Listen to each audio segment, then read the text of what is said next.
I never expected Mother's Day to feel like a slap in the face.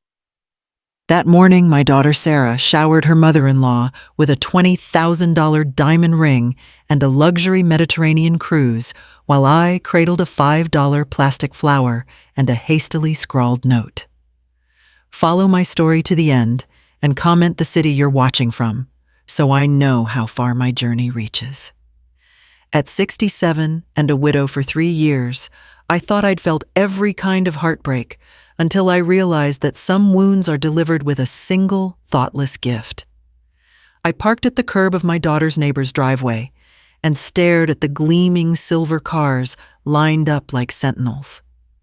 My heart sank as I fumbled for the plastic flower in my coat pocket petals already bent from the ride over. I'd woken that morning in my empty house on Maple Avenue, brewed a pot of coffee for one, and stared out the kitchen window at the oak tree I'd planted with Harold 35 years ago. The silence used to be a comfort. Now it felt like accusation. The night before, Sarah had called. "Mom, we're having brunch at Linda's tomorrow at 1. You should come." Not, "Please not, we'd love to have you." "You should come." Those 5 little words were a summons, a reminder of the debt she believed I owed her. I hesitated, thumb hovering over the decline button, then reminded myself this was my family too. So I pulled on my coat, slid the flower into my hand, and drove over. The first crack of sunlight peeked over the rooftop of Linda's house, a sprawling white marble place that looked ready for a magazine shoot. I rang the doorbell exactly at 1:00. The door swung open to reveal Linda in a tailored dress, her greeting a practiced blend of warmth and hauteur. "Margaret, how lovely you could join us." She took the plastic flower from my hand, turning it this way and that, as if inspecting a cheap trinket. "Oh." I followed her into the backyard patio where Sarah stood beside Linda, whispering something that made both of them laugh. I cleared my throat. "Good afternoon." Sarah looked up, surprise flickering across her face. Surprise that I'd shown up, I suppose. "Hi, Mom," she managed, sliding an arm around Linda's waist. Mike, my son-in-law, manned the grill, tossing burgers with a practiced flip. "Hey, Mom." He nodded, then turned away to flip another patty. Linda waved me to the end of a long table piled with pastries, quiches, and mimosas. A dozen guests chatted and laughed, but not a soul made room for me. I set the flower in a tiny vase on the table's edge and lowered myself into the only empty chair, 6 seats away from Linda and Sarah. The table's edge felt like a gulf, separating me from the warmth I'd once taken for granted. I tried to join in, leaning forward. "You know this patio brings back memories. Harold and I hosted a garden party here years ago." The laughter paused, but then rolled right back to the center of the table. "That sounds lovely," someone said half-heartedly, and the conversation drifted to travel plans and stock tips. I sipped my tea, tasting bitterness that had nothing to do with the Earl Grey. A gentle breeze stirred, and I watched Sarah lean into Linda, whispering, as if I weren't there. I caught a fragment. "So generous." My chest tightened. Generous? I'd spent my life building a consulting firm so I could provide for my family, paying college tuition, wedding bills, mortgage payments, and now my generosity had become invisible. The clink of glasses announced Sarah's turn to speak. She stood, clearing her throat. Linda beamed as Sarah presented her with a small velvet box. Gasps fluttered around the table. Linda opened the box and lifted out a diamond ring that sparkled under the sunlight. Tears welled in her eyes. Next came an envelope containing cruise tickets. 2 weeks in first-class cabins, all expenses paid. The cheers that rose around me sounded like daggers. My flower throbbed in my hand. I forced a smile and said, "Thank you," my voice barely a whisper. All eyes turned to me at once, and I felt 6 dozen gazes slicing through my skin. Linda patted my hand as if I were an eccentric aunt. "Isn't it precious?" she cooed. I nodded, setting the stem of the plastic bloom against my palm, wishing it were a sword. The rest of the brunch blurred. Laughter, clinking glasses, chatter about ports of call. None of it included me. My daughter's pride in this moment was palpable, but it was her pride in someone else's happiness, not mine. I stayed for another hour, watching the scene I'd once imagined as a family celebration morph into its opposite, a demonstration of my irrelevance. Finally, I stood. "Thank you for inviting me," I said, voice steady despite the thudding in my chest. Linda barely looked up. "Drive safe," she replied, already turning back to Sarah. I stepped off the patio and into the driveway, the sun glaring over my shoulder as if marking my retreat. My car's engine roared to life, and I sat for a moment, gripping the steering wheel. My reflection in the rearview mirror was a woman betrayed by her own flesh and blood. 43 years of motherhood, of pouring my life into another's success, distilled into a plastic flower and a shrug. As I pulled away, I vowed I would not be this invisible any longer.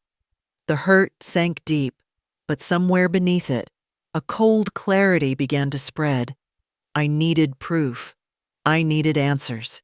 And I needed them in black and white. The next week would change everything.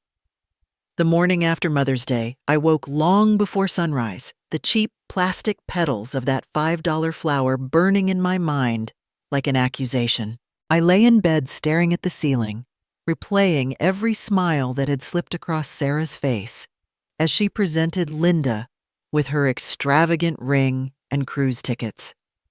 I felt hollow, betrayed, and impossibly small. Finally, I swung my legs over the side of the bed and padded to the kitchen, where the kettle whistled its summons. Coffee for one again. As steam curled from my mug, I realized that crying or complaining wouldn't change what happened. I needed answers. I needed proof. I needed to see in black and white exactly how much I'd poured into their lives and why my sacrifice had become invisible. I set down my mug, wiped trembling hands on my apron, and prepared for a day of reckoning. By 9, I was in my home office, a tidy room lined with filing cabinets and leather-bound ledgers. Harold used to tease me for being a pack rat, but keeping every receipt and every contract had always felt like good business practice. Today, I was grateful for my paranoia. I unlocked the top drawer of the nearest cabinet, the one labeled Sarah College, and lifted out folders thick with tuition bills, dorm fees, and dozens of smaller receipts. Textbooks, laptop repairs, meal plan top-ups. I sat at my desk, flicked on the lamp, and began adding up columns of numbers. An hour later, I had $47,000 on the screen. Room and board, books, even parking tickets she'd racked up one semester. I tapped the calculator, heart pounding, and then reached for the next folder. Wedding haze. Crystal vases, floral arrangements, a lavish venue, a photographer whose fees alone had run into 5 digits. When I entered $58,000, I closed my eyes, imagining Sarah twirling in her gown every petal of lace paid for by me.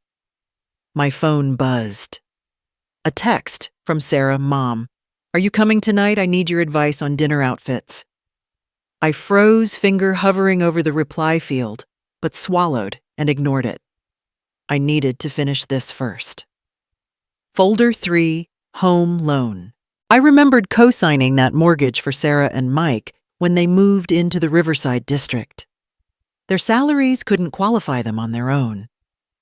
My hand throbbed as I scanned the documents, showing my bank account had been debited for 6 months of mortgage payments when Mike's landscaper business faltered. I recorded another $18,000, enough to keep them afloat. So far, I was at $123,000. By noon, the piles of paper were crowding my desk, and my head spun with numbers. I stopped to eat a sandwich, staring out the window at the oak tree, its branches as patient as I wasn't. Lunch was cold and tasteless. I realized I hadn't paused to consider my own needs in years. Everything I did had been in service to theirs. Back at the desk, I pulled folder after folder car payments for 3 different vehicles when theirs broke down another $25,000. Business bailouts when Mike's landscaping company teetered on the edge, $85,000 wired overnight at Sarah's tearful request. Branch expansions for Sarah's bookkeeping side hustle, whose clients I referred at above market rates, nearly $200 a month for quiet thank you. Digs at my wallet. By the time I hit the emergency fund files, I was numb. Nearly $400,000. I sank back in my chair, closing my eyes. $400,000. It wasn't the money I'd earned it fair and square. It was what it represented, a lifetime of giving that had been taken for granted, then brushed aside on a day meant to honor me. I felt tears slip down my cheeks, but they weren't enough. Anger flared where grief had burned. I pressed my palm to the desk, slapping down the calculator. "You will not get away with this," I whispered to the empty room. I needed legal counsel, someone to help me untangle the web of financial dependence I'd woven for Sarah and Mike. I reached for my phone, scrolling, until I found the contact for Diane Chen, my attorney of 12 years. "Diane." "It's Margaret Hayes," I said when she answered. "I need to see you today." Diane's voice was measured, concerned. "Of course, Margaret. What's on your mind?" I took a breath. "I'm selling Hayes Consulting. I need to understand my options and how to protect myself." Her pause was brief, but heavy. "I'll clear my afternoon. Meet me at the office at 3. I hung up and leaned back, the late afternoon sun slanting through the blinds. Part of me trembled with fear. Selling my company was like amputating a limb, but another part buzzed with exhilaration. I would reclaim my life. At 3, Diane's office felt both familiar and charged with possibility. She poured tea as I spread the folders across her conference table. "My daughter and son-in-law have been living off these payments for years," I said, voice unsteady. "I thought I was helping. Now I feel invisible." Diane listened, nodding, then began outlining restructuring options, transitional plans, phased buyouts, but also clean breaks. I shook my head. I want shock therapy. No gradual shift. I want them to understand what happens when I stop being their bank. Her eyes widened, but she didn't argue. A clean sale could jeopardize their contracts and referrals. "It will be messy." I forced a wry smile. "Good. They need to feel the mess." Diane jotted notes. "You're prepared for fallout." I set my jaw. "I'm prepared to find out who they really are." She closed her notebook. "All right. Let's draft confidentiality agreements and line up potential buyers." As I drove home, the late afternoon traffic thrummed around me. For the first time in years, I felt focused on my own purpose. When I stepped inside, the office papers were still strewn across my desk, like evidence in a trial. I gathered the stacks into neat piles labeled "Everything Confidential" and set them aside in the locked drawer. My phone buzzed again. Sarah this time.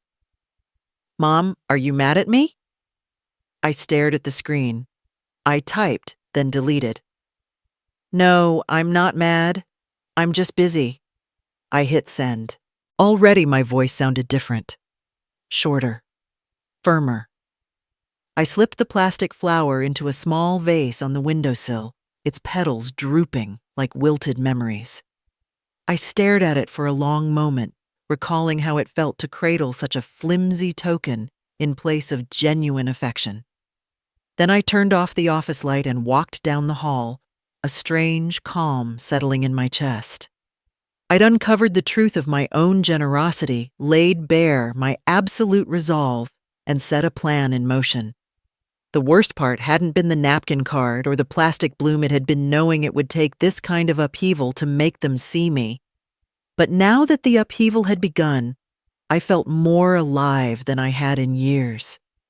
I slipped into my robe and climbed the stairs to bed, the click of the door echoing like a promise. Tomorrow, everything changes. As dawn broke the next morning, I felt a strange surge of energy. The sun's rays pooled across my kitchen floor as I made a pot of coffee, its rich aroma grounding me. Yesterday's meeting with Diane had set everything in motion.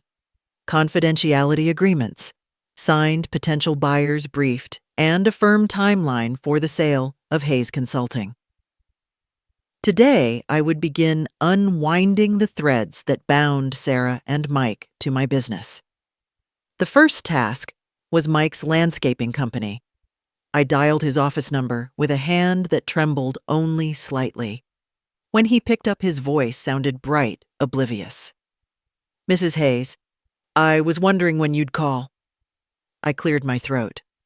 "Michael, I'm considering competitive bids for grounds maintenance on my commercial properties. Could you send me your current proposal by end of week?" His pause held a tremor of confusion. "Competitive bids," he echoed. "I thought we had a standing arrangement." I kept my tone polite but firm. "Yes, for years. Now I need to explore options. Thanks, looking forward to your proposal." I hung up and exhaled, surprised at how calm the words sounded. Next, I turned to Sarah's bookkeeping referrals. I drafted a brief professional email to my small business clients. Due to an internal restructuring of Hayes Consulting, I will no longer coordinate bookkeeping services after 60 days. Please contact Alternative Ledger Solutions at info@altledger.com for seamless transition assistance. I paused before hitting send, then clicked. The shift in my operations had begun, and I felt neither guilt nor remorse, only resolve. My phone buzzed almost immediately with a text from Sarah. "Mom, did you get the memo? Why are you doing this?" I stared at the message thumb hovering over the keyboard. Then I typed, "Business decisions. Happy to discuss next month. No love or XOXO. Just business." By mid-afternoon, Diane had sent over the first draft of the sale agreement. I reviewed the numbers, my legacy, my life's work reconfigured for someone else's ownership. It felt surreal to see my name alongside legal terms like transfer of assets and non-compete. But the clarity it offered was intoxicating, a clean break from the endless cycle of taking care of everyone else. My doorbell rang, jolting me from the swirl of legal jargon. I opened the door to find Sarah standing on my porch arms, crossed face tense. She wore her favorite trench coat, the one she bought with my gift card last Christmas. "Mom, we have to talk," she said, stepping inside uninvited. I closed and locked the door behind her. "Please sit," I offered, gesturing to the living room couch. Her posture stiffened as she sank into the cushions. "What's going on with the business I heard you're selling? Is that true?" I folded my hands across my lap. "Yes, I've signed a preliminary agreement. Closing in 6 weeks." Her fingers dug into the couch's fabric. "But why? We've built our lives around those contracts and referrals. You can't just pull the rug out." I met her eyes steadily. "I can because it's my business. I can't keep subsidizing your adult lifestyle at the expense of my own peace." Tears welled in her eyes. You mean to punish me?" she accused, voice quavering. "Punish you," I repeated softly. "You've been treating me like an ATM. Every time something went wrong, tuition weddings, car repairs, business bailouts, I was there. But when you thought of me on Mother's Day, you gave me a plastic flower." Her lips trembled. "That was a mistake." I leaned forward. "It was more than a mistake. It was a symbol of how little you thought of me." She shook her head, tears spilling over. "Mom, I'm sorry. I never wanted to hurt you." I folded my hands tighter. "I don't need your apologies. I need my life back." She sank, lower shoulders heaving. "What am I supposed to do? Mike's contracts my bookkeeping clients, they'll vanish. We'll lose our income." I stood and walked to the window, gazing out at the oak tree. "That's the point. You need to stand on your own feet." A silence stretched between us, thick and painful. At last, she stood wiping her cheeks with the sleeve of her coat. "You're impossible," she said quietly, and stormed out, slamming the door. I sank onto the couch chest, heaving as if I'd run a marathon. The first confrontation was over, but I knew it wouldn't be the last. Later, as the sun dipped low, my phone buzzed with a message from Diane. "Buyer wants to confirm asset details. Should we schedule a site visit?" I texted back, "Yes, on Tuesday morning." Then I saw a missed call from Mike. I pressed play on his voicemail. "Mrs. Hayes, it's Mike. Please call me. This is urgent." My thumb hovered over the dial button. Then I deleted the voicemail without listening again. That evening I prepared dinner, grilled salmon, roasted asparagus, a simple salad plate for one. I settled at the kitchen island, flicking through news headlines on my tablet. The world outside felt both vast and intimate, as if my personal revolution were a single note in a grand symphony. I savored each bite not just for its flavor, but for the independence it represented. My phone buzzed again, Sarah texting Mom, "Please call me back." I glanced at the screen, then locked it and set it face down. I had no desire to revisit her guilt or pleas. Tonight I chose silence and solitude over the chaos of their needs. After dinner, I returned to my office to finalize my notes for Tuesday's meeting with the buyer. The legal documents lay neatly stacked, ready for Diane's signature. I reached for the pen and paused, thinking of Harold's gentle voice. "Do what makes your heart sing." Margaret. I smiled, dipped the pen in ink, and signed the letter of intent. As I switched off the desk lamp, I felt a profound stillness settle in my chest, a blend of sorrow for the family I was fracturing and exhilaration for the life I was reclaiming. The road ahead would be rocky, but it would be mine. I closed the door behind me and climbed the stairs to bed, the echo of my footsteps, a reminder that I was walking toward freedom, one deliberate step at a time. I woke to the insistent buzz of my phone at 7:15 a.m., a Saturday I'd long carved out for that site visit with Morrison and Associates. I'd spent the night double and triple checking my presentation folders. Now the morning sunlight crept through the blinds, illuminating the small specks of dust dancing in my office. I dressed quickly in a charcoal gray suit, a nod to professionalism, not nostalgia, and poured a strong black coffee. Today, I would watch someone else walk through the door and buy the company I had built from scratch. I arrived at the downtown office building by 8, locking the cottage keys in my car's glove compartment. Diane was already there reviewing the sale agreement one last time. She offered a supportive smile as I approached. "They've confirmed a 900 start." "Shall we?" I nodded, swallowing my nerves. "Let's show them what they're getting." At 9:00 on the dot, James Morrison strolled in, lean, late 30s, polite smile but sharp eyes. He'd brought 2 associates and a legal advisor. I led them into the conference room where a platter of pastries and water bottles awaited. "Thank you for coming." I began, my voice steadier than I felt. "I'm Margaret Hayes, and this is Diane Chen, my attorney.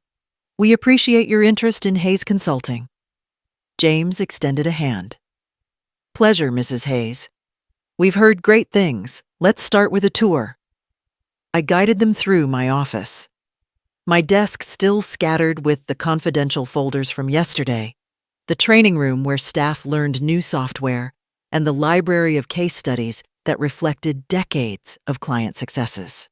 Their note-taking was thorough, but it wasn't until we entered the executive suite that I saw James pause as if recognizing the weight of that room. "This is where we close deals," I told them, gesturing at the long mahogany table, where I spent my early mornings and late nights crafting proposals. James's associate tapped a pen on his pad. "Impressive," he said. "We value leadership and personal involvement at this level." I felt a familiar surge of pride tempered by the knowledge that soon this pride would belong to someone else. Back in the conference room, James scanned the sale documents. Diane had laid out asset lists, non-compete agreements, employee retention plans. He didn't flinch at the numbers. Instead, he nodded thoughtfully. "I believe this arrangement will work," he said. "Shall we discuss next steps?" Diane and I exchanged a quick glance. I leaned forward. "Let's." After an hour of legal fine-tuning and scheduling the closing date, James stood and offered his hand. "Thank you, Mrs. Hayes. We'll send our draft contract for your review by Tuesday. Congratulations on a smoothly run process." I shook his hand, and for a moment the room felt charged with new possibility. I excused them and collapsed into the leather chair, exhaling the culmination of months' work. But as I gathered my notes, I heard my own home number ringing on my cell. The caller ID said Morrison and Assoc, so I answered only to hear a man on the other end say, "Hello, is this Margaret Hayes?" "This is Stephen Cole." I was hoping to discuss due diligence. My heart stumbled. This wasn't James's line. "I'm sorry," I said, tone cool. "You have the wrong number." I clicked off and stared at the screen. Only one person would answer my home phone. Only one person had ever pretended to be my assistant. My chest tightened, Sarah. I texted Diane. "Urgent, unapproved call to home number used. I suspect confidentiality breach." She replied immediately. "I'll call you later today." I left the office feeling unsettled. The sale was progressing too smoothly for someone to have my private home number. When I pulled into the driveway, my hands trembled as I unlocked the door. The house was quiet. Too quiet. I walked through the entryway past the living room until I heard muted voices behind my office door. I paused, hand on the knob, and could hear Sarah's unmistakable tone. "Mom, are you sure you want to do this? The sale, it's going to ruin us." And Mike's voice, "Let her explain before we freak out." I pushed the door open. There they were. Sarah perched on my desk chair, Mike hovering behind her. Papers strewn across the desk, their eyes flicked up shock, rippling across Sarah's face as she realized I'd found them. "Sarah," I said, voice low but fierce. "What are you doing?" She stood, hands curled into fists at her sides. "I wanted to see what was going on. I answered your phone. I thought I could help." I crossed my arms. "Help? You impersonated me and obliged someone to think you were my assistant discussing a confidential sale. Do you know how serious that is?" Mike pushed forward. "Mrs. Hayes, with all due respect, we deserve to know what's happening to our contracts. You've given us everything we have, a right." I held up a hand. "You have rights as employees or contractors, but you had no right to my personal phone or my private files." Sarah's lip quivered. "Mom." I was scared. I've realized this sale means we'll lose our home income. My clients will vanish, and Mike's contracts will be in jeopardy. She looked at me with tears in her eyes. "I don't want to be thrown into the deep end." I felt my resolve waver for a fraction of a second, but then I recalled every plastic petal and every shrug that told me I didn't matter. "You've been floating on those comforts for years. Now it's time you learn to swim." Mike's face darkened. "This is cruel," he spat. You're punishing us. I squared my shoulders. I am not punishing you. I'm freeing myself. That's the difference. A heavy silence stretched. Then Sarah's face crumpled into tears. Mom, please. The single word echoed in my chest, a painful reminder that love can be pleading, but it doesn't have to be enabling. I stepped past them and reached for the phone, dialing Diane's office. At the ring, I said, Diane, it's me again. They've infiltrated my home office. We need to expedite confidentiality breach clauses in the sale agreement. I want protection. Understood, came her calm reply. I hung up and turned to Sarah and Mike. I've said all I can. I'll walk you out. They left without another word, the door clicking shut behind them. I sank onto the chair, the echo of their departure ringing in my ears. The rest of the afternoon passed in a blur. I called my bank to set up an escrow account for closing funds. I emailed key clients, assuring them of continuity under new ownership. I packed a change of clothes in my car, a psychological preparation for departure. The sale agreement landed in my inbox just as the sun set. Final review, signature line, 2-week deadline. That evening, I made myself a simple dinner, sautéed vegetables, and grilled fish, eating it by the soft glow of the kitchen light. My phone buzzed with unanswered texts from Sarah, Mom. I'm sorry. Please talk to me. I launched the messaging app, thumb hovering over reply. But I closed it again. Tonight, I chose the peace of my solitude over the tumult of their desperation. After dinner, I walked out onto the porch, the air crisp with early autumn. I gazed at the oak tree, its branches steady against the darkening sky. Tomorrow, I would return to that conference room and sign a contract that would sever my ties to Hayes Consulting, and I hoped to the cycle of giving until nothing remains. I breathed deeply, feeling both grief and liberation swirl within me. The road ahead was uncertain, but it was mine. With that, I closed the porch door and climbed the stairs to bed, the click of the lock, a vow that for once I was doing this entirely for myself. The sun rose on the morning of the closing like an unexpected benediction, its golden light streaking through my bedroom window at the lake cottage. I lay in bed for a long moment, listening to the gentle lapping of water against the dock below, and let myself breathe in the promise of a new chapter. Yesterday, I had signed the final purchase agreement. Hayes Consulting was officially sold. It felt surreal to peel away that weight of responsibility, but as I climbed out of bed, I knew the decision was right. I dressed in soft jeans and a light sweater, nothing corporate, nothing heavy, and headed to the small kitchen. I'd stocked it last week with local smoked salmon, fresh bagels, and cream cheese. After pouring coffee into my favorite mug, I carried it onto the porch, sank into the wicker chair, and watched early morning mist swirl over the lake. In that silence, I felt a rare kind of fullness, as if my own life was finally worth savoring. My phone buzzed against the table. A single text from Diane, transfer complete. Congratulations, Margaret. You've earned this. I smiled, tucking the phone into my pocket, and wrapped my hands around the warm mug. I allowed myself 10 minutes to simply sit and look at the water, willing my heart to absorb the relief that shimmered in its surface. After breakfast, I set about the small tasks I'd been neglecting, checking my mail, watering the potted herbs by the back door, even running the vacuum through the living room. Each action felt like reclaiming pieces of myself that had long been ceded to endless business demands. As I folded the couch throw, my mind wandered to Sarah and Mike. They hadn't called or texted since the confrontation. I wasn't sure whether to feel relief or sorrow. Around noon, the doorbell rang. I opened it to find Susan, my neighbor, holding a bouquet of wildflowers and a casserole dish covered in foil.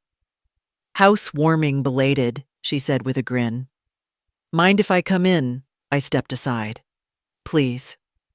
She bustled in, setting the flowers on the coffee table and removing the foil to reveal a golden cheese and spinach casserole.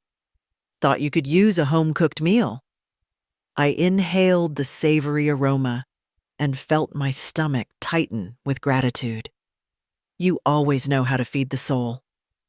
She laughed and sank onto the couch. So it's done, she asked, eyes bright. The company sale? I nodded and sat opposite her. It's final. She reached across and squeezed my hand. I'm so proud of you, she said softly. Her words, simple but sincere, reminded me that family isn't only blood. It's the people who show up unasked, who feed you casseroles and offer words of encouragement. I felt the tension in my shoulders loosen. Thank you, Susan. I needed that. Later, I unloaded the casserole and placed portions in containers destined for my freezer.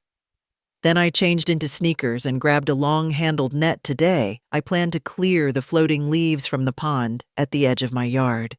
As I stepped outside, the air was cool and fragrant with pine. I walked down the narrow path, net in hand, and knelt at the water's edge.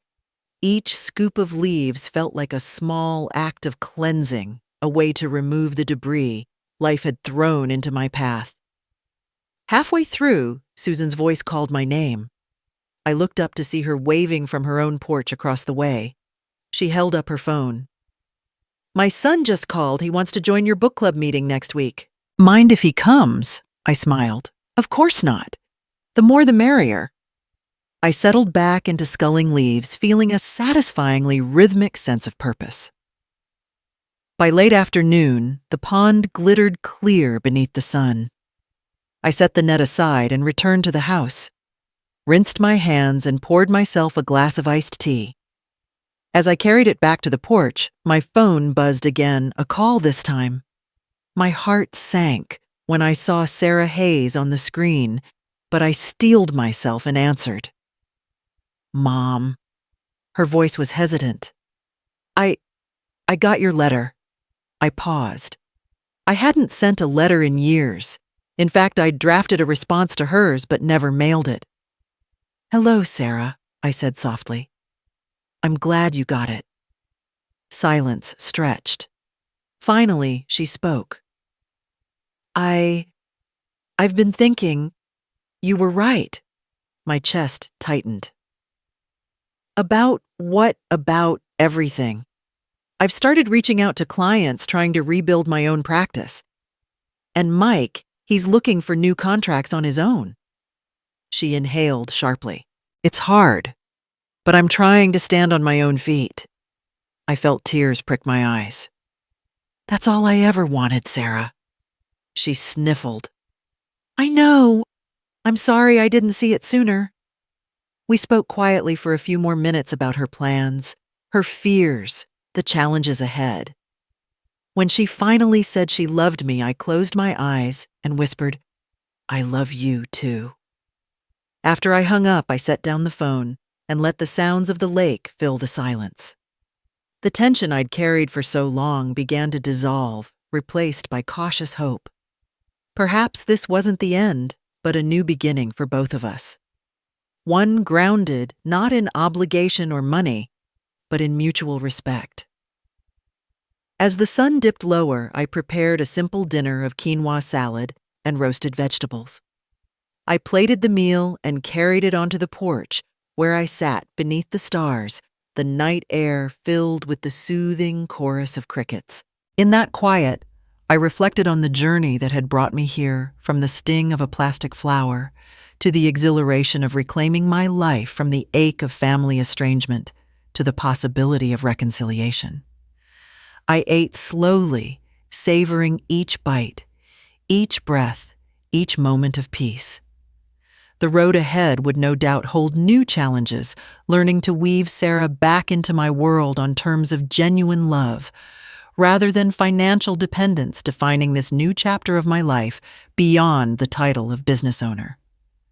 But for the first time in decades, I felt the confidence to face whatever came next, rooted in the simple truth that I was worthy of respect, affection, and above all, freedom.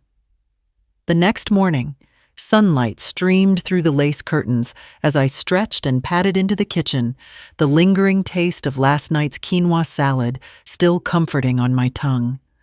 I poured a mug of coffee, breathing in its familiar warmth, and let my mind drift to the day ahead. Today was the first meeting of the community book club I'd reluctantly agreed to host at Susan's suggestion. I'd chosen a lighthearted memoir, no heavy business tomes this time, and I felt a flutter of excitement at the prospect of real conversation, untainted by balance sheets or board meetings. By 10 o'clock, I stood on Susan's front porch, holding a well-worn copy of the book, its pages taped and margins scrawled with notes. Susan greeted me with a hug, her colorful scarf fluttering in the breeze. "We've got tea and scones inside," she said, opening the door. The living room smelled of vanilla and lavender, and a small group of neighbors clustered on the sofa greeting me like old friends. As I settled into an armchair, the chatter rose, a lively discussion about the book's humor and heart. I realized how much I'd missed this, the give and take of ideas, the warmth of shared laughter, when Mrs. Patel offered her famous ginger scones. I tasted the spice and thought I've reclaimed my place in a circle that values me simply for who I am. Leaving Susan's house 2 hours later, I paused on the sidewalk, sunlight dappling the maple leaves overhead. I waved to Mr. Lee across the street, who tipped his hat, and felt a lightness in my step that hadn't been there weeks ago. My phone buzzed with a text from Diane. "Call me when you have a moment." I tucked it into my purse, skeptical but undaunted. I needed to stay focused on my own joys before diving back into legal talk. Instead of going home, I drove to the town art center, where I'd signed up for my first pottery class. I'd been nervous about molding clay with strangers watching, but as I walked into the studio, aprons hung on hooks, balls of clay lined on shelves, I felt the promise of creation swirl around me. My instructor, Sam, showed me how to center the clay on the wheel. My hands trembled as I pressed them to the spinning mound, feeling it wobble under my touch. "Trust yourself," Sam encouraged. "Let the clay guide you." I closed my eyes for a moment, inhaled, and allowed my fingers to shape the clay into a simple bowl. When I opened my eyes and saw it take form, imperfect, lopsided, but undeniably mine, I laughed aloud, surprising myself with how happy I felt. By late afternoon, I returned to the cottage, hands dusted with clay and hair escaping its bun. I rinsed off at the kitchen sink, watching the suds swirl down the drain like yesterday's doubts washing away. My phone buzzed again, this time a call from Sarah. My heart tightened. I considered letting it go to voicemail, but remembered our conversation after I'd hosted dinner last week. I tapped answer. "Mom," she said softly, "I wanted to let you know that I signed a lease on a small storefront for my bookkeeping. It's modest, but it's mine." Relief and pride flooded me. "Sarah, that's wonderful," I said, voice thick. "I'm proud of you." She paused, drawing in a breath. "And Mike took on a maintenance contract at the community center. It's not as lucrative as before, but we're stable." I nodded, though she couldn't see me. "Stability is everything," I replied. "How do you feel?" "Scared," she admitted, "but alive." I smiled, picturing her in that tiny office, her new independence. "That's good," I said. "We're both learning to live our own lives." She hesitated, then said, "I love you, Mom." I closed my eyes and whispered, "I love you too, Sarah." After hanging up, I carried a mug of tea onto the porch to savor the lake's gentle lullaby. The air was cooler now, hinting at autumn's approach. I thought about all the mornings I'd spent consumed by other people's needs, and I felt a ripple of gratitude for this moment entirely for me. I leaned back, closing my eyes against the late afternoon sun, and let the sounds of water and wind fill me. That evening, I prepared a simple dinner of roasted vegetables and polenta, pausing to admire the wildflowers Susan had left on my counter. As I chopped peppers, the quiet in the kitchen felt full of possibility, full of life reclaimed. My phone buzzed again, a group text from the book club reminding me of next week's meeting. Instead of scrolling through legal updates or anxieties about the sale, I texted back, looking forward to it, and set the phone aside. Later, I settled onto the porch swing with my pottery bowl drying on the table beside me. The moon cast silver light over the lake, and fireflies dotted the night air like drifting stars. I reflected on the journey that had brought me here, the sting of that plastic flower, the shock of financial reckonings, the confrontation that nearly broke us, and the sweet, tentative steps toward healing. I realized that freedom wasn't a single event, but a series of choices, choosing to honor my own worth, choosing to forgive, choosing to embrace new beginnings. As the night deepened, a gentle breeze rustled the leaves, and I felt my heart settle into a calm I hadn't known in years. In the distance, a dog barked softly, and I smiled, turning back to my bowl, tracing its imperfect rim with my fingertip. My life was now entirely my own. And with that quiet certainty, I closed my eyes and let the lull of the lake guide me toward tomorrow's promise. A few weeks later, the mornings at the lake cottage had settled into a peaceful routine. I woke before dawn, brewed my coffee, and stepped onto the porch to watch mist rise off the water. My pottery bowl had dried into a shapely curve, now home to fresh daisies. I sipped my coffee and thought about the approaching holiday season. Thanksgiving was only a month away. In past years, I'd hosted dinners in a crowded dining room, juggling turkey casseroles and half-hearted conversations. This year, I wanted something different, an intimate gathering of chosen family people who saw me as more than a sponsor. I dialed Susan's number just after 7. "Morning, Margaret," she answered cheerfully. I smiled at the familiar warmth. "Susan, would you and Tom like to come up for Thanksgiving here? Just us. Maybe Sarah and the kids, if they can manage." She hesitated only a second. "I'd love that. Your turkey is legendary." I laughed. "Then it's settled. I'll pick one up from the market." Hanging up, I felt a tiny thrill of anticipation, my first real holiday in years where I set the terms. Over the next few days, I shopped and planned with a light heart. I ordered a free-range turkey, fresh cranberries, and sweet potatoes. I stopped by the bookstore downtown to pick up the latest bestseller for the book club's December meeting and splurged on a cookbook of classic holiday pies. My assistant, now a part-time consultant, dropped off menus and a spreadsheet for cooking times. Even that felt like a gentle nod to the old me, the organized entrepreneur repurposed to serve my own joy rather than someone else's bottom line. On the Friday before Thanksgiving, I received a text from Sarah, "Mom, we'd love to come if you don't mind 3 kids under 10. My heart fluttered. "Please do. The more the merrier." She replied with a flurry of emojis, hearts, Thanksgiving turkeys, a smiling face. I almost laughed out loud at her excitement. Thanksgiving morning dawned crisp and clear. I woke before sunrise, put on a cozy sweater, and lit candles in the living room. I rolled the turkey in butter, rubbed it with herbs, and slid it into the oven. Susan arrived around 9, bundled in her favorite scarf arms, laden with pies and mashed potato blossoms. We hugged, swapped updates on our grandchildren, and slipped into the kitchen to orchestrate our feast.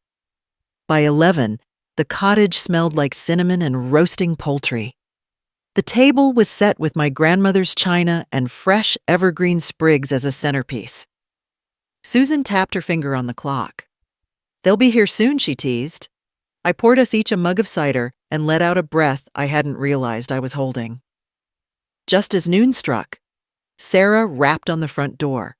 I opened it to find her in a flurry of scarves and coats, Mike corralling 3 excited children, Emily, age 8, clutching a stuffed turkey, Jake, 6 legs swinging in the air, and baby Lily giggling in her father's arms. Sarah's cheeks were flushed. "Happy Thanksgiving, Mom," she said, ushering them inside. I hugged Sarah tight, inhaling the scent of her shampoo, a subtle reminder of the daughter I'd known. "Happy Thanksgiving," I replied. Mike clasped my hand with a grateful smile. "Thank you for having us." The kids ran straight to the living room, oohing at the glittering candles and the tree I'd set up early, its branches already hung with lights. We settled at the table, laughter and chatter colliding in the best possible way.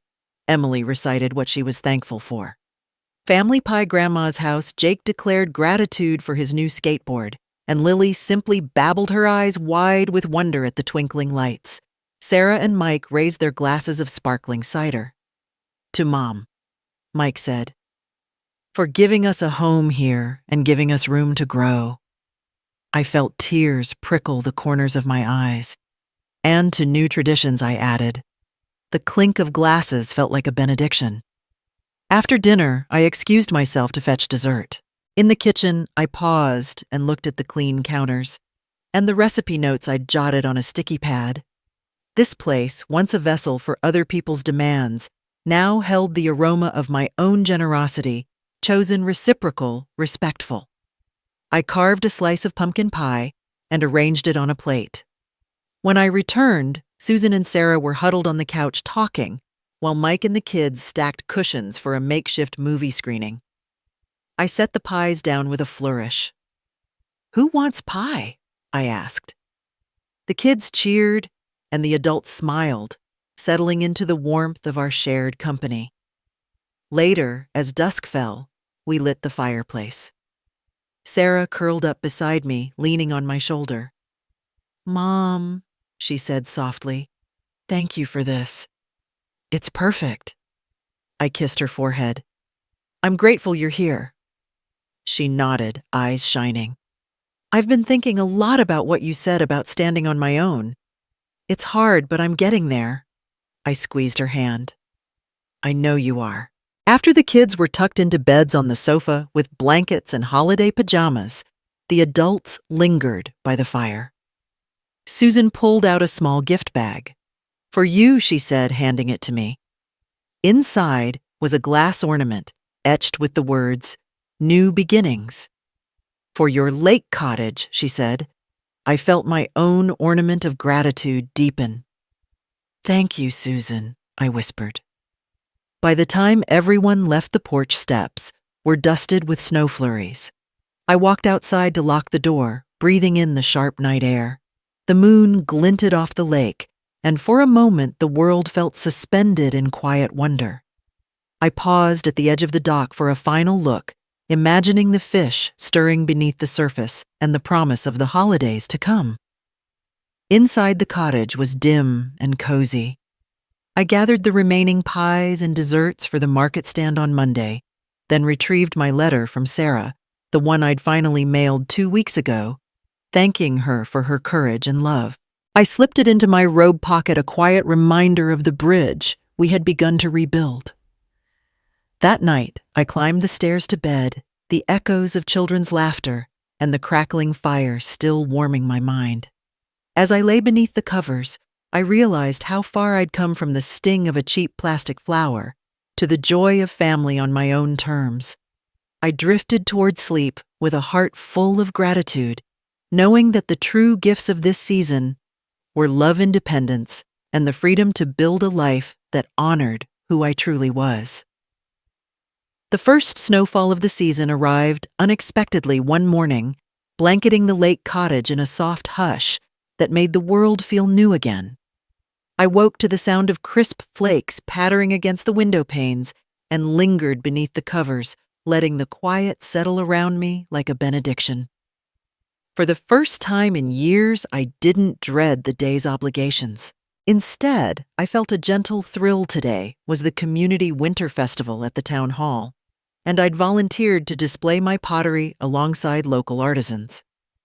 It would be my first public showcase since carving my life out of corporate obligations. After a leisurely breakfast of oatmeal and berries, gone were the days of grabbing a granola bar in a rush. I dressed in a warm wool coat and wrapped a cashmere scarf around my neck. The air bit at my cheeks, but the promise of hot cider and friendly faces warmed me from within.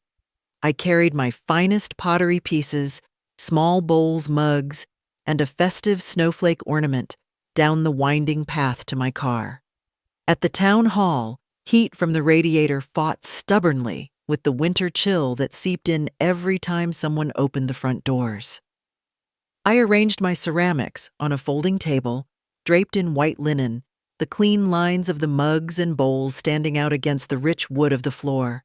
Neighbors strolled by admiring my work. "Your glazes are beautiful," the librarian said, picking up a mug speckled with cobalt blue.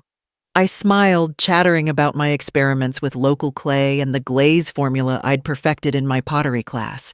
For once, my pride had nothing to do with business deals. It was purely creative and entirely my own. As the festival buzzed around me, children wearing reindeer antlers, parents sipping cider, I felt a tap on my shoulder. I turned to see Sarah bundled in a thick coat, holding an armful of notebooks. Her cheeks were rosy from the cold, and her eyes shone with excitement. "I wanted to surprise you," she said, her voice warm. "I've signed up for a bookkeeping refresher course at the community college, and I thought you might have tips." I laughed, the sound light and genuine. "I'd love to help." She handed me one of her notebooks open to scribbled schedules and goals. "I'm taking control this time," she said. "No more hiding behind your generosity." We stepped aside to sip cider together, and I watched how the steam curled above our mugs. "I'm so proud of you," I told her. "It takes courage to keep learning." She nodded her usual confidence, giving way to something more candid. "I know I messed up by diving into obligations too quickly, but I want to build something lasting on my own terms." I placed a hand on her arm. "You're already doing it." After the festival wound down, I invited Sarah to join me at a nearby cafe for lunch. We warmed our hands around steaming bowls of soup, and she peppered me with questions about my clay sources and firing temperatures. I realized how much I missed this, a simple exchange of ideas, not laced with financial subtext. When she left, the waitress wrapped a to-go cup of hot cocoa for me, a small gift I accepted gratefully. The next week, snow piled higher, and I settled into my home office to review the latest draft of my memoir in progress. Writing had become another avenue for self-expression, an unhurried chronicle of my journey from sacrifice to self-discovery. My phone buzzed with a notification and email from Diane confirming the final legal filings for the sale of Hayes Consulting had been archived. I clicked through, seeing the official timestamp. My heart fluttered with relief. The tie to my former life had been neatly severed, and I was free to explore new chapters. That evening, I hosted a small gathering for my pottery classmates at the cottage. We sipped mulled wine, admired each other's creations, and joked about the clay that refused to cooperate. The laughter echoed through my living room, warm and unforced. When Susan arrived with her husband Tom, they brought gingerbread cookies shaped like mittens and snowmen. Susan clapped her hands. "Margaret, you've made this place so welcoming," she said. "It's become the heart of our community." I felt my eyes sting as I realized this cottage and my life here was a testament to the power of reinvention.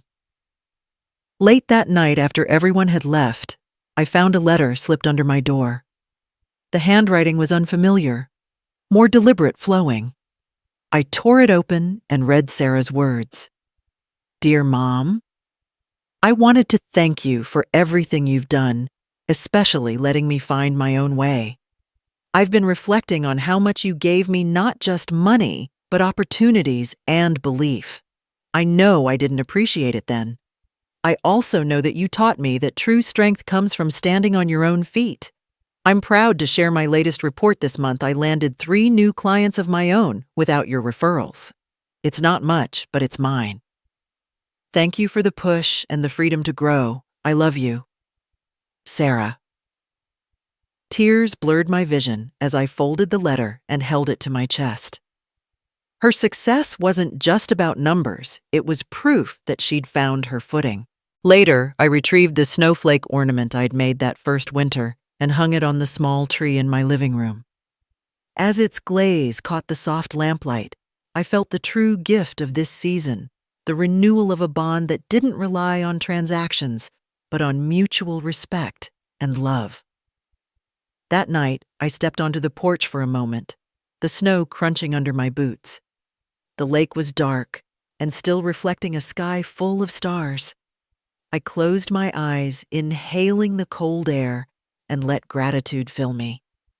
My journey from the shock of a cheap flower to the triumph of creative expression, from family fracture to cautious reconciliation, reminded me that life's greatest treasures are earned, not bought.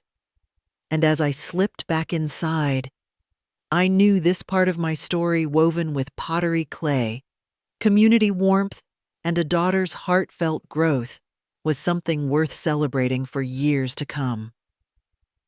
The daffodils were blooming by the old oak tree when I received the invitation to my grandson Tommy's school play. Spring had arrived at the lake cottage, painting the shoreline in shades of yellow and green. I found the colorful paper in my mailbox, a hand-drawn flyer with glitter detailing the title, Peter Rabbit Goes to School, and a note from Sarah, Mom, we'd love for you to sit front row. The kids are excited to see Grandma. My heart twisted with anticipation. Front row, unthinkable a few months ago. On the morning of the play, I dressed carefully in a pale blue dress that matched the sky, smoothing the hem and fastening a simple pearl necklace. My pottery bowl from the winter festival sat on the dresser filled with daisies that Susan had brought over. I carried my carefully wrapped gift, a copy of Beatrix Potter's original tales, to the school auditorium, its corridor walls plastered with watercolor animals. I found Sarah standing by the stage door, her cheeks flushed with pride and nerves. Tommy tugged at her hand, pointing as I approached. Grandma, he squealed, racing into my arms. During rehearsal, the children darted in rabbit costumes, squeaking lines and prancing around tree stumps. Tommy's ears kept slipping over his eyes, and he looked to me with a wide grin. I whispered, "You'll do great," and felt his tiny hands squeeze mine. The teacher called for us to take our seats. I sat front row center, adjusting the program in my lap, and Sarah slipped in beside me with Lily just old enough to clap and beam. When the lights dimmed and the overture began, the children scampered onto the stage. Every time Tommy crossed the little brook or hopped past Mr. McGregor's garden, I caught his eye and gave him an enthusiastic thumbs up. On the final scene, Tommy rescuing his sister from a pie tin, he froze, looked to me, and then delivered his line flawlessly. It's a big adventure, but we can do it together. Applause thundered through the auditorium. I stood clapping until my hands felt sore, tears shimmering in my eyes. Sarah hugged me so tightly that I could barely breathe. "Thank you for coming," she whispered. "You mean the world to them." I kissed her temple. "They mean the world to me." After the play in the bustling schoolyard, parents and grandparents crowded around the stage door. I knelt to untie Tommy's ears. He pressed a plastic daffodil into my hand. "For you," he said solemnly. I hugged him and felt the innocence of childhood, pure, unburdened by money or obligation. Lily offered me a crayon drawing of daisies, and I tucked it into my pocket next to the flyer. Sarah beamed, and for a moment, the weight of the past year, those plastic flowers, the sale of my business, the fight for independence felt like a distant memory. That evening, I sat at my kitchen table, the children's gifts spread before me, a daffodil, a crayon drawing, and the school program. My phone buzzed with an email from the trustee overseeing my grandchildren's education fund. The subject line read, "Distribution Request, Hartwell Trust." I opened it to find a request from Sarah and Mike asking to draw on the trust early to help with Lily's preschool tuition. My breath caught. The trust had been my way of ensuring they could reach adulthood without financial strings attached, but dipping into it now would undermine that plan. I replayed our Journey plastic flower financial reckoning sale of my company, Sarah's courageous leap into her own practice, the children's triumphant school play. I closed my eyes and let the memories guide me. When I reopened them, I drafted my reply. Dear Trustee, I cannot authorize this distribution at this time. The Trust's purpose is to support their education at age 18 without premature access. Sincerely, Margaret Hayes. My finger hovered over send, then clicked. I exhaled the finality echoing in my chest. Almost immediately, my phone rang. It was Sarah. My stomach tightened. I let it ring twice before answering. Mom. Her voice trembled. We received the trustee's response. Why not help us now? Lily's tuition is due in 2 weeks. I closed my eyes, steeling myself. Sarah, you're building something for yourself now. I cannot undo the terms I set. The trust protects your children's futures. Silence. Then she spoke, voice tight. You're punishing us again. My heart hurt, but I held firm. I'm protecting your children and encouraging you to stand on your own. It's the best gift I can give. She spat out a sob. I don't know if I can forgive you for this. And she hung up. I stared at the muted phone tears pricking my eyes.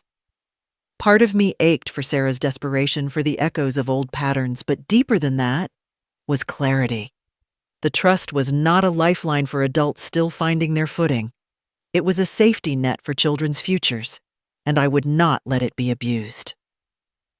I wrapped the school program and drawings in tissue, placing them in a small vase on the mantel.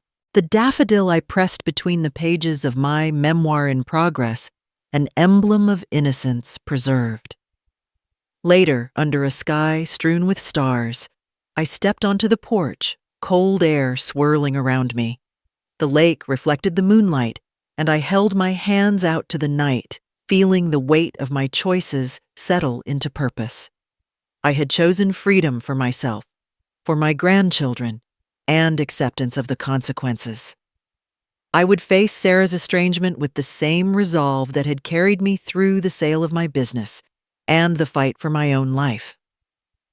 The path ahead was quiet, but lit with possibility, a journey defined not by transactions, but by integrity boundaries and the steadfast belief that love sometimes means saying no. The mornings that followed Sarah's last call were filled with both relief and an ache I couldn't name. Relief that I'd upheld my boundaries, and ache for the daughter I'd raised, who still saw money as the measure of love.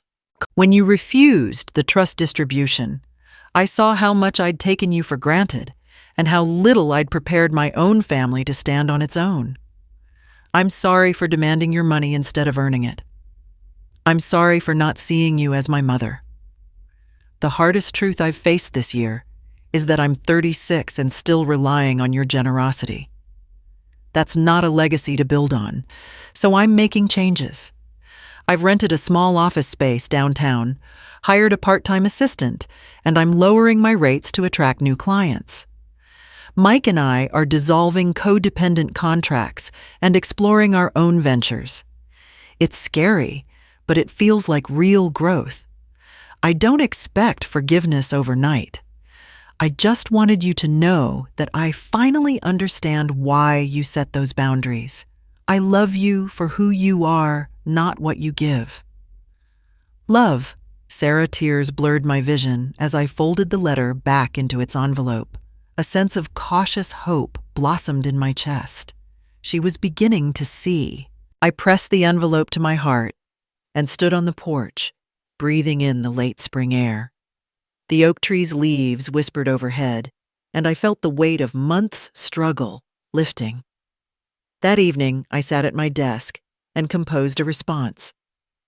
Dear Sarah, thank you for your letter. It means more to me than I can say. Watching you take these steps, building your own practice, supporting your family, fills me with pride. Forgiveness is a gift I give freely, and I forgive you wholeheartedly. Love, Mom. I signed it, sealed it, and slipped it into the mailbox the next morning. As I walked home, the early sun felt warmer, more certain. I carried the peace of knowing our relationship was being rebuilt on mutual respect. Over the next few weeks, life eased into a new rhythm. Sarah called more often not to ask favors, but to share progress and laughter. She asked for feedback on her new office decor and whether I'd like to see her fresh business cards. Mike sent a text proudly announcing his first solo landscaping contract. I celebrated each victory, big and small, as a testament to both their independence and our renewed bond.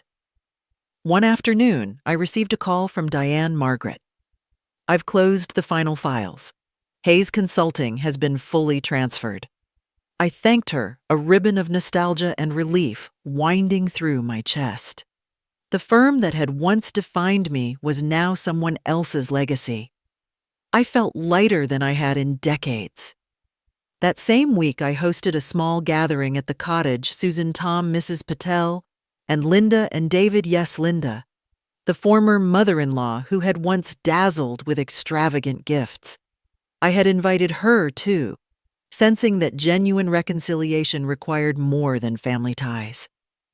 We sat around the dining table passing bowls of fresh salad and trays of roasted chicken, the same china that had once been a monument to my sacrifices. Linda reached across and touched my hand. Margaret, I'm sorry for how I treated you, she said. Thank you for inviting me. I smiled, feeling the last ghosts of old hurts fading. Thank you for coming. As twilight settled, the porch lights flicked on, and we moved outside with glasses of wine, toes tucked into fuzzy slippers. Fireflies danced above the flower beds, and someone played a gentle tune on a portable speaker. I gazed at the oak tree, its broad canopy sheltering this moment of belonging. Sarah and Mike arrived hand in hand, carrying Tommy and Lily in matching jackets. Tommy waved excitedly. Lily pulled me toward the swing. I sat holding grandchildren on my lap, while Susan and Linda chatted nearby about their baking clubs. Sarah settled beside me, leaning her head on my shoulder. Mom, thank you, she whispered, for standing your ground, for believing in me. I kissed her hair. Thank you for finding your way. Their voices mingled with laughter and the night's hush. Later, after everyone had gone, I lit candles in the living room and settled into my armchair with my memoir draft. I read the final passage aloud. Under the soft glow, I learned that love isn't a transaction, but a mutual journey of respect and growth. True freedom, for me and for those I love, comes when we each stand in our own power. I closed the book, heart full. Outside, the lake reflected the moon, silent and deep. I walked to the porch, the night air cool against my skin, and listened to the quiet ripples against the dock. My life, once defined by endless giving and invisible sacrifices, had transformed into a tapestry of self-discovery, boundary setting, and genuine connection. As I gazed at the stars, I whispered a benediction for the future. May it continue to be built on love, earned respect, maintained, and the freedom to create our own stories in clay, in words, and in the lives we choose to lead.